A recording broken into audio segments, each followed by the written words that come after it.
Next sum பாருமா. Fifth sum என்ன அப்படின்னு பார்த்தீங்கன்னா, a company has 4 categories of employees given by assistant. அசிஸ்டண்ட்டை வந்து ஏ அப்படிங்கிற லெட்டரில் குறிக்கிறாங்கம்மா. அடுத்தது கிளர்க்குக்கு வந்து சி அப்படிங்கிற லெட்டர் சொல்கிறாங்க. மேனேஜருக்கு எம் அப்படின்னு சொல்கிறாங்கம்மா.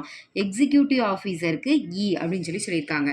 அப்போது இவங்க ஒவ்வொருத்தருக்கும் ஒவ்வொரு விதமான சேல்ரி ஃபிக்ஸ் பண்ணுறாங்க. அசிஸ்டண்ட்னா பார்த்தீங்கன்னா 10,000 ஃபிக்ஸ் பண்ணுறாங்க. கிளர்க்குனா 25,000. மேனேஜர் அப்படிங்கும்போது 50,000 அப்படின்னு சொல்கிறாங்க.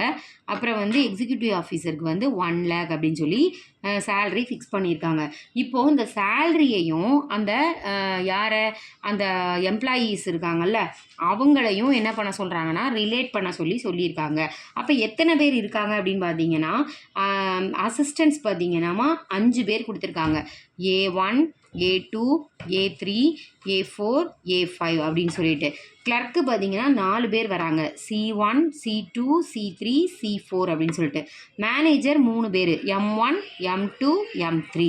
அதே மாதிரி எக்ஸிக்யூட்டிவ் ஆஃபீஸர் பார்த்தீங்கன்னா E1 E2ன்னு 2 பேர் கொடுத்துருக்காங்க. இப்போ இவங்களை ரிலேட் பண்ணி என்ன பண்ண சொல்கிறாங்கன்னா ஒரு ஆரோ டயக்ராம் நம்மளை வரைய சொல்கிறாங்க.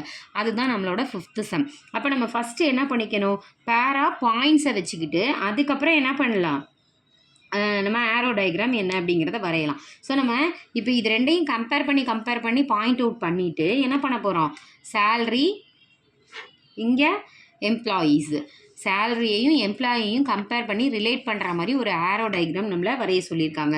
ஸோ இப்படி போட்டுக்கலாம். சேல்ரி எவ்வளோலேருந்து எவ்வளோ வரை இருக்குதுன்னு பாருங்கள். 10,000 ஸ்டார்டிங்கில் இருக்குது. அப்புறம் 25,000 இருக்குது, 50,000 இருக்குது, 1 lakh இருக்குது. அதே மாதிரி அசிஸ்டன்ஸ் எத்தனை பேர், A1 A2 A3 A4 A5. Clerk எத்தனை பேர்னா C1 C2 C3 C4.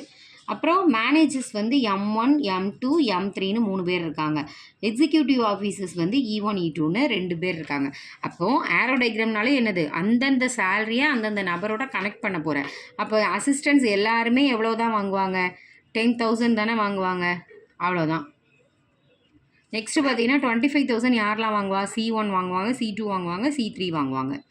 50,000 யாரெலாம் வாங்குவாங்க, மேனேஜர் 3 பேரும் 50,000 வாங்குவாங்க.